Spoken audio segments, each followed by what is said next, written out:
কেউ যদি বলে না আমি নরকে যাব, কেউ যদি মাছ মাংস খায়, যেটা 4টে পাপ কর্ম করলে তাকে নরকে যেতে হয়, এটা শাস্ত্রের কথা। আমিষ আহার, মাদক দ্রব্য, জুয়া, পাশা, অবৈধ মেলামেশা। তো দেখুন, যারা আমিষ আহার করে,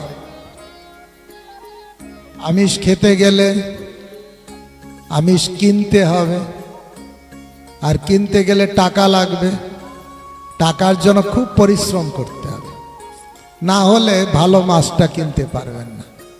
কেউ আপনাকে বিনা পয়সায় ঘরে দামি মাছটা দেবে না, দেবে? তো ভালো মাছ কিনে খেতে গেলে কি করতে হবে? মাথার ঘাম পায়ে ফেলে পরিশ্রম করতে হবে। অনেক টাকা ইনকাম করলে দামি মাছটা খেতে পারবেন, দামি মাছটা, তারপরে দামি মাংসটা খেতে পারবেন। মাছ মাংস খেতে গেলে কম টাকা পকেটে নিয়ে বাজারে গেলে মাংসের দোকানে, মাছের দোকানে দাঁড়িয়ে শুধু দেখে চলে আসতে হবে কিছুক্ষণ। তাহলে বেশি টাকা ইনকাম করলে মাছ মাংস খেতে পারবেন।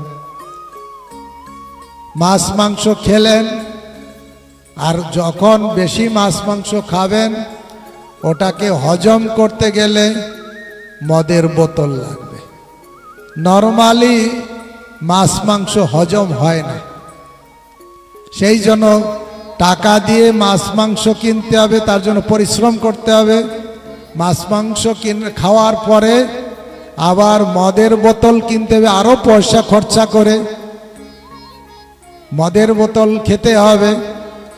আবার মদের বোতল খেলেন, মনের এত বিকৃতি হবে, তখন আরও টাকা খরচা করে বেশ্যাবাড়ি যেতে হবে। এসব কাজ করার জন্য বিনা পয়সা হবে?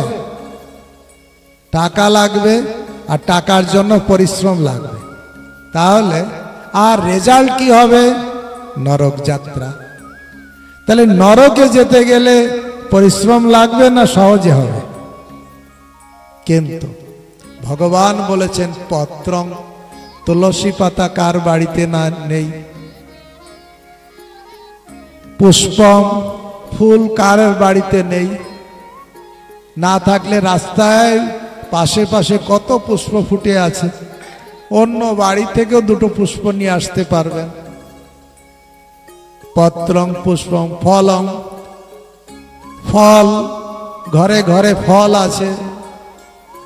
আর তয়ং, জল, গঙ্গা জল হোক বা ভালো পবিত্র ভালো জল।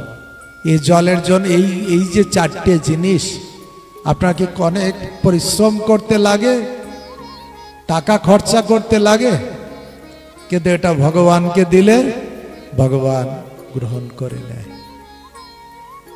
তাহলে ভগবানের কাছে আদান প্রদানের সহজ আর খুব কষ্ট বাদ দিয়ে একদম বিনা কষ্টে যে ভগবানকে এই জিনিস দিলেই ভগবান বলছে আমি গ্রহণ করি।